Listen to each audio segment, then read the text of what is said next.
اللہ اپنے فضل سے قبول فرمائے گا۔ میرے نبی کریم علیہ السلام نے درود و سلام کا بتلایا۔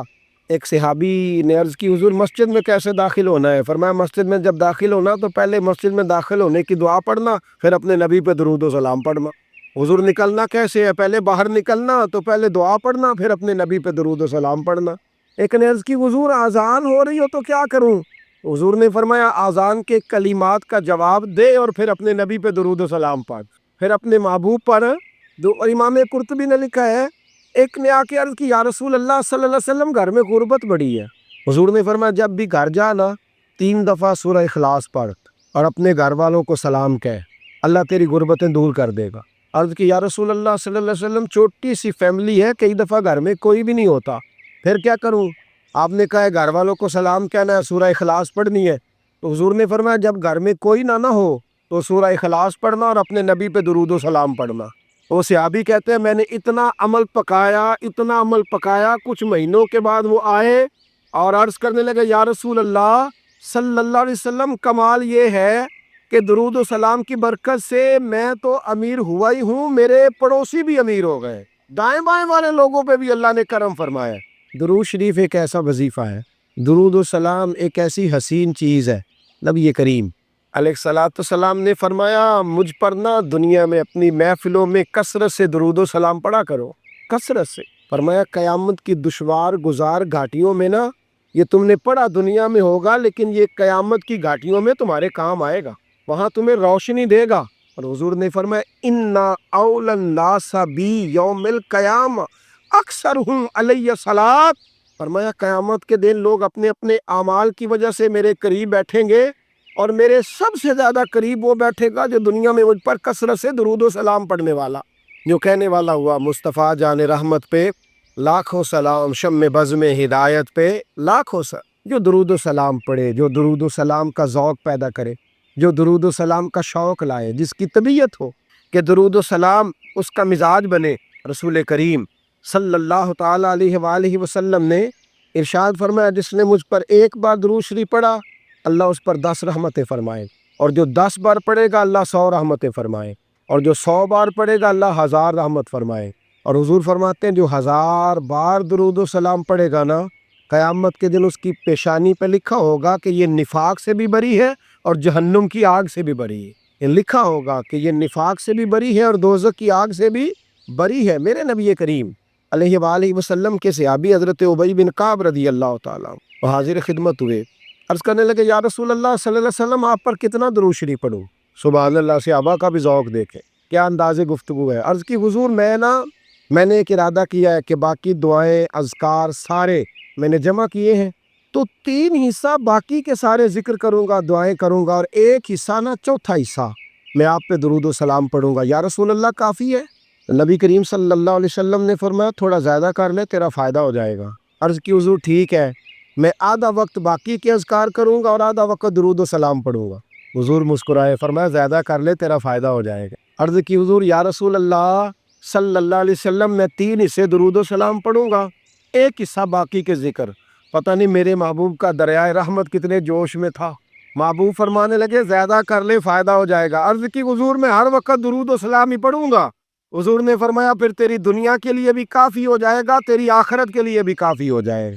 رمضان کی گھڑیاں ہو، روزے کی حالت ہو، ہاتھ میں تسبیح ہو، اگر اللہ موقع دے تو مدینے کی یاد ہو، گنبد خضرا کا تصور ہو، انسان باوضو ہو، اور پھر وہ درود و سلام پڑھے، اور پھر اس کی پھر روح جو ہے وہ وجد کرے، پھر اس کا دل کیف میں آئے، پھر زبان سرور میں آئے۔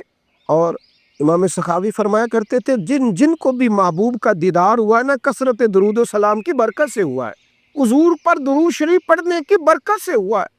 اس لیے کہ جب وہ درود و سلام ذوق سے پڑھتے، شوق سے پڑھتے، تو اللہ کی مدد ناراض ہو گئی ہے، ہم سے رب کی مدد ناراض ہے۔ ہماری مجموعی غلطیاں، قومی کوتاہیاں، بددیانتیاں، رشوت خوریاں، ہمارے جھوٹ، ہماری بد اخلاقیاں، مجموعی طور پر سوسائٹی کی مادہ پرستی، اخلاقی رویوں کی گراوٹ، لوٹنا، اپنا حصہ وصول کرنا، جگہ جگہ پہ کمیشن مقرر کرنے، ہر شخص کا ذات کے لیے سوچنا، اللہ کی مدد پھر روٹھ جایا کرتی ہے، ناراض ہو جایا کرتی۔ سب سے ضروری کام یہ ہے، سب سے ضروری کام کہ اللہ کی مدد شامل ہو۔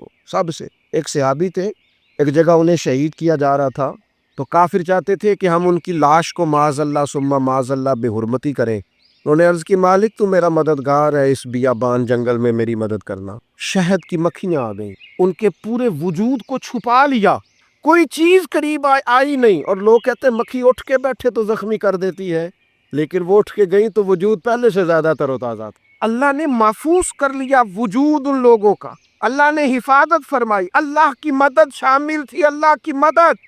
ایٹم بم تم نے بنا لیے، ہتھیار تم نے سجا لیے، دولتیں تم نے جمع کر لی، بڑے بڑے تم نے ادارے قائم کیے، اب ایک کوشش اور بھی کرو، رب رسول کی بارگاہ میں رو تاکہ تمہیں اللہ کی مدد بھی ملے، تمہارے اندر حوصلہ بھی پیدا ہو، تمہارے اندر شعور بھی بلند ہو، اپنی ذات سے اٹھ کر سوچنے کی تمہیں طاقت بھی میسر آئے۔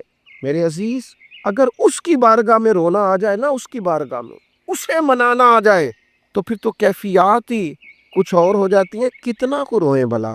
حضور فرماتے ہیں بہت لمبا تم نہ بھی نہ رونا، اگر مکھی کے یا مچھر کے پر کے برابر بھی تمہارے آنسو نکل گئے نا، میں اب اس سے زیادہ کیا آپ کی بارگاہ میں بات عرض۔ حضور فرماتے ہیں ایک مکھی اور مچھر کے پر کے برابر بھی تیری آنکھ سے آنسو نکل آیا، شرط یہ ہے نکلے ریاکاری کے لیے نہیں، نکلے اللہ کی رضا کے لیے، اس کی خشیت میں نکلے۔ فرمایا اگر مکھی کے پر کے برابر بھی تو رو پڑا تو اللہ تعالیٰ تیرے لیے دوزخ سے آزادی لکھ دے گا۔ اور نبی پاک صلی اللہ تعالیٰ علیہ وسلم نے بیان فرمایا ہے، حضور فرماتے جو اللہ کے خوف سے رو پڑے نا، جس طرح بھینس بکری گائے کے تھنوں سے نکلا ہوا دودھ دوبارہ تھنوں میں نہیں نہ جاتا، اسی طرح جو رب کی یاد میں رو پڑے وہ دوزخ میں نہیں جاتا۔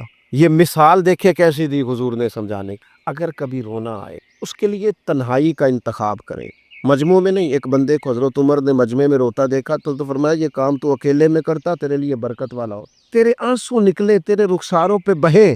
اور شیر خدا تو شیر ہے نا، حضرت مولا علی شیر خدا فرماتے اگر تیری آنکھوں سے کبھی آنسو نکلے نا اللہ کی یاد میں، حضور کی محبت میں، تو فرمایا ان آنسوؤں کو پوچھنا نا، ان کو چہرے سے صاف نہ کرنا، یہ تو آنسو اس قابل ہیں کہ تیرے رخساروں پہ رہیں، یہ تو روشنی ہے تیرے چہرے، ان کو پوچھنا نا۔ حضرت علی رضی اللہ تعالیٰ عنہ نصیحت کرتے ہیں انہیں رہنے دے، یہ آنسو بڑا قیمتی ہے، نکلا تیری آنکھ سے ہے پر کسی کا ہو کے نکلا، نکلا تیری آنکھ سے ہے پر کسی کے لیے نکلا، نکلا تیری آنکھ سے ہے پر اس نے تجھے بتایا ہے کہ تیرے وجود میں، تیری دھڑکنوں میں، تیرے جذبات میں کسی اور کا بھی حصہ۔ یہ رب رسول کی رضا کے لیے چھلکا ہے۔ وہ حضرت شیخ سعدی رحمۃ اللہ تعالی علیہ، آپ مہمان نواز بڑے تھے حضرت سعدی۔ کچھ لوگ نا بڑے مہمان، سارا دن یہی سوچتے رہتے ہیں کسی کو کھلانا کیسے، جی دنیا آوے کھا کھا جاوے تے راضی ہووے بلا۔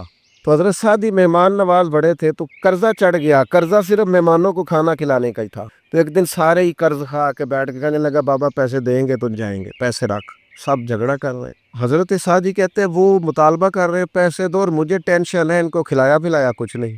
تھوڑی دیر گزری تو ایک بچہ آ گیا کچھ بیچتا بیچتا، اس نے آ کے کہا نوجوان نے کہ جناب میں مجمع دیکھتے ہیں تو بعض لوگ بیچنے والے آ جاتے ہیں، اس نے وہ چیز بیچنے کے لیے سامنے کی تو کہنے لگا لینی ہے، تو حضرت فرمانے لگے میرے مہمانوں کو دے دو کھا لیں۔ انہوں نے دے دی، اب وہ کہنے لگا پیسے، تو حضرت بڑے پریشان ہوئے، کہنے لگے بیٹا آپ بھی بیٹھ جائیں، یہ بھی سارے پیسے لینے ہی آئے ہیں، ان کو ملیں گے آپ کو بھی مل جائیں گے۔ تو وہ نوجوان رو پڑا، کہنے لگا حضرت صاحب میں تو یتیم ہوں، بہنیں اور ماں انتظار کر رہی ہیں۔ حضرت بڑے پریشان ہو، یہ کیا ہو گیا؟ فٹافٹ سوچنے لگے کہیں سے بندوبست ہو اور اس کو میں فارغ کروں۔ وہیں بیٹھے تھے کہ ایک عقیدت مند نذرانہ لے کے آیا، ڈھیر سارا نذرانہ پیش کیا، حضور میرا دل کرتا ہے، اور حضور کا فرمان ہے جو بن مانگے ملے وہ اللہ کی طرف سے، اسے قبول کرو جو بغیر چاہت کے آئے۔ تو اس نے نظر پیش کی تو وہ ڈھیر سارا نذرانہ تھا، حضرت نے جن کے پیسے دینے تھے سب کو دیے، اس کو بھی دیے، سب قرضے ادا کر کے بھی تھوڑے سے بچ گئے۔ تو ایک بندہ صاحب دل تھا، کہنے لگا حضرت ہم بڑے دنوں سے آ رہے تھے، پیسے نہیں مل رہے تھے، آج کیسے مل گئے؟ فرمانے لگے تم میں کو رونے والا کوئی نہیں تھا، ایک بھی رونے والا ہو تو باقیوں کا کام بھی۔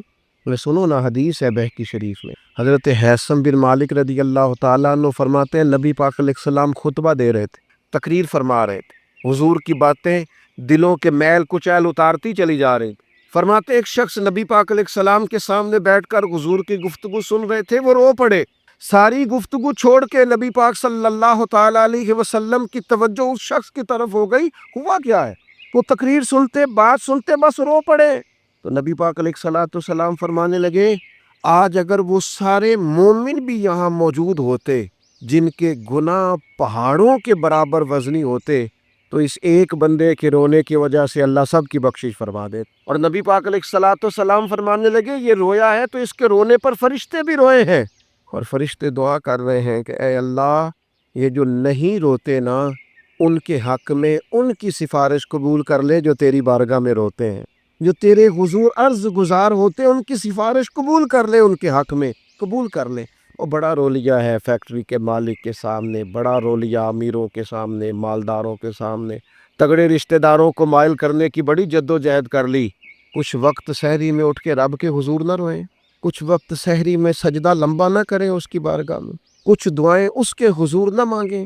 میں کہوں گا ماؤں سے پریشان ہے بیٹے، سحری میں دامن پھیلا دو رب کی بارگاہ. میں کہوں گا والد سے سفارشیں تم نے بڑی ڈھونڈ لی، جد و جہد بڑی کر لی، یاروں سے بڑا کہہ لیا کہ بیٹے کو باہر بھیجنا ہے، کوئی کاروبار ٹھیک کرنا ہے، اب کچھ دروازہ اللہ کی رحمت کا بھی تو کھٹکھٹاؤ نا.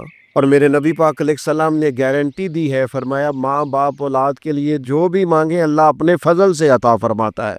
اللہ کی بارگاہ کی طرف رجوع کریں، زیادہ توجہ رب کی جانب، اتنا نہ دوڑیں بندوں کے پیچھے، اتنا نہ منائیں بندوں کو، اللہ کی طرف توجہ، اپنے رب کی بارگاہ میں رونا، اللہ رسول کے حضور حاضر ہونا ہے. آپ دیکھیے کس قدر جم کے صحابہ حضور کی محبت میں آنسو بہاتے. حضرت صوبان بن مالک آ کے رو ہی پڑے تھے نا، حضور نے خود جا کے پوچھا کیا ہوا، بتانا نہیں پڑا، بس آنسو چھلکے. تو نبی کریم نے فرمایا صوبان کیا ہوا؟ عرض کی دل نہیں لگتا، یہاں تو پریشان ہوتا ہوں تو زیارت کر لیتا ہوں تو جنت میں کیسے دل لگے گا. بس وہ روئے تھے نا، حضرت جبریل آ گئے، کہا محبوب رب فرماتا ہے جو اللہ رسول کی اطاعت کریں گے جنت میں بھی اللہ پڑوس عطا کر دے. رو پڑے تو جنت تک بات چلی گئی، رو پڑے تو. میرے عزیز یہ تو ہے نا عام آدمی کا رونا، صحابہ کا رونا، اور اگر آنسو نبی پاک کے نکل آئے تو صحیح مسلم میں، صحیح بخاری میں حدیث، سرکار دو عالم علیہ السلام ان آیات کی تلاوت فرما رہے تھے جو حضرت ابراہیم علیہ السلام کے بارے میں آئیں، جو جناب عیسیٰ کے بارے میں آئیں، جن آیات میں حضرت ابراہیم اور جناب عیسیٰ علیہ السلام نے کہا ہے اللہ بہت سارے لوگ گمراہ ہو گئے، بہت سارے لوگ گمراہ کر دیے گئے، اور جن میں یہ فرمایا کہ یا اللہ جو میری اطاعت کریں گے وہ میرے ہیں، اور جو میری نافرمانی کرے تو ان کے لیے غفور ہے. جب اپنی اپنی امت کے گناہ گاروں کا تذکرہ جناب ابراہیم اور حضرت عیسیٰ علیہ السلام جو کرتے ہیں اور قرآن مجید نے جس کا بیان کیا اس کو حضور نے پڑھا تو نبی پاک کی آنکھوں میں آنسو آ گئے. یہ مسلم شریف ہے، حضور روئے. اللہ کریم نے حضرت جبریل امین کو کہا جبریل جائیے میرے حبیب سے پوچھئے کیا معاملہ ہے. حضرت جبریل آئے، حالانکہ رب جانتا ہے، آ کے عرض کی یا رسول اللہ رب فرماتا ہے آپ رو رہے ہیں، تو کہا جبریل امت کے لیے رو رہا ہوں. آپ کی توجہ ہے میری بات پر؟ حضور امت کے لیے روتے ہیں نا، اللہ کرے امتی بھی کبھی نبی کے لیے روئے. کہا امت کے لیے رو رہا ہوں. تو حضرت جبریل امین علیہ السلام دوبارہ عرض گزار ہوئے مالک آپ کے حبیب امت کے لیے رو رہے ہیں. تو فرمایا میرے حبیب سے کہہ دے وَلَسَوْفَ يُؤْتِيكَ رَبُّكَ فَتَرْضَىٰ، آپ کا رب آپ کو اتنا دے گا کہ آپ اپنے رب سے راضی ہو جائیں گے. اللہ آپ کو راضی کر دے گا. محبوب امت کے بارے میں پریشان نہیں کرے گا. اپنی تنہائی کو آباد کریں، اکیلے میں اللہ اللہ کریں، تلاوت کلام مجید کا اس طرح کا ذوق ہو. حضرت عمر سنا کرتے تھے تو رو پڑا کرتے. حضرت فاروق اعظم رضی اللہ تعالیٰ عنہ پہلی صف میں قرآن مجید کی تلاوت کر کے روتے تھے تو تیسری صف تک آپ کی ہجکیوں کی آواز جاتی تھی. ان لوگوں کا درد ہی سارے کا سارا کتاب و سنت سے، اللہ رسول کی بارگاہ سے. ہم نے نا اپنے آپ کو کمزور کر لیا ہے، دنیا داروں کے سامنے رو رو کے، دکھ بتا بتا کے پریشان. وہ میرے ایک دوست ہے، ان کی بات مجھے بڑی اچھی لگی. وہ کہتے ہیں تگڑے رشتہ دار آتے ہیں نا تو کئی دفعہ میرا معاذ اللہ جھوٹ بولنے کو دل کرتا ہے. کہتے ہیں حالات کیسے ہیں تو میرا دل کرتا ہے ان کو کہنے کو کہ تم سے بڑے اچھے ہیں، اگرچہ غریب بھی ہے. کہتے ہیں میں چڑھتا ہوں کہ بندوں کا کیا کام ہے آ کے میرے لیے پریشانی کا اظہار کریں اور کہیں کہ حکم ہوا تو بتانا کیا مطلب ہے. وہ کوئی شاعر تھا نا، تو کوئی بندہ 5 روپے پھینک گیا اس کو، اس نے کہا جی آپ کو ضرورت ہوگی، تو بڑا دانشور آدمی تھا، اس نے کہا اٹھ اپنے پیسے لے جا، مجھے ضرورت ہوگی تو اللہ رسول سے مانگ لوں گا. اس نے کہا یار زوے طلب اور میں آپ سے کروں، تیرے جیسے بندے اب مجھے دیں گے؟ یہ آرزو طلب اور میں آپ سے کروں، یہ بھیک اس کو دیجئے جس کا خدا نہ ہو۔ میں رب رسول کی بارگاہ میں رو لوں گا، مجھے اللہ کی بارگاہ سے ملو۔ کتنا ملے گا؟ وَيَرْزُقْهُ مِنْ حَيْثُ لَا يَحْتَسِبُ، اتنا ملے گا کہ بندے کا گمان بھی نہیں ہوگا۔ ایک بہت بڑا سیٹھ آ گیا ایک دفعہ ہمارے بزرگوں کے پاس، بہت بڑا مالدار امیر کبیر آدمی، تو حاجدار کے کوٹ میں کہنے لگا مدرسے کا کتنا کو خرچہ ہے؟ فرمانے لگے آپ بات کریں۔ کہنے لگا جی میرا خیال ہے آپ سارا میرے ذمہ ہی لگا دیں، 100 200 400 روپے آپ چھوڑ دیں۔ تو فرمانے لگے آپ دیں گے پھر حساب بھی کریں گے، ہمیں وہ رب دیتا ہے جو بے حساب ہی دیتا ہے، اور حساب کی رسوائی بھی نہیں ڈالتا۔ لہٰذا آپ کا جو انداز ہے وہ بتاتا ہے کہ آپ کے لہجے میں وہ والا انداز، وہ کچھ لوگ آ کے نا جی وہ کہتے ہیں جی کسی کو پیسے لگن والے دے سانوں 10 اسی لا دئیے، میں کہ تسی کدھر اور ہی لا لو۔ اگر آپ کو کسی پر اعتماد ہی نہیں ہے، آپ کا لہجہ ہی کچھ اور طرح کا ہے، تو اس کا معنی کیا ہے؟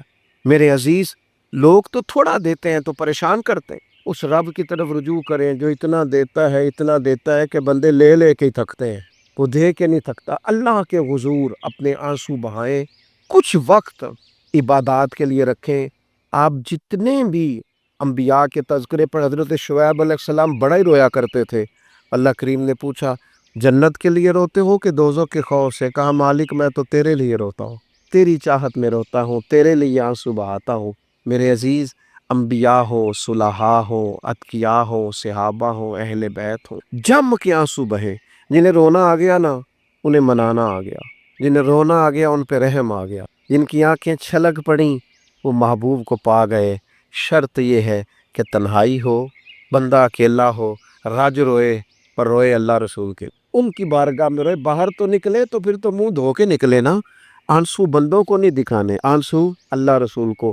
میری آپ سے درد سے گزارش ہے، میں نے جیسے کہا نا دعائیں بڑا انقلاب برپا کرتی ہیں، ایک رات صرف میرے کہنے پر 2 رکعتیں نماز پڑھیں، پھر استغفار پڑھیں 70 بار، پھر اتنا ہی حضور کی بارگاہ میں درود و سلام عرض کریں، پھر رج کے روئیں، اللہ سے عرض کریں اللہ اس وطن کے حالات بھی بدل دے، اللہ امت کے لیے بھی آسانی کر، اللہ تعالیٰ فلسطین کے مسلمانوں کے لیے خیر فرما دے۔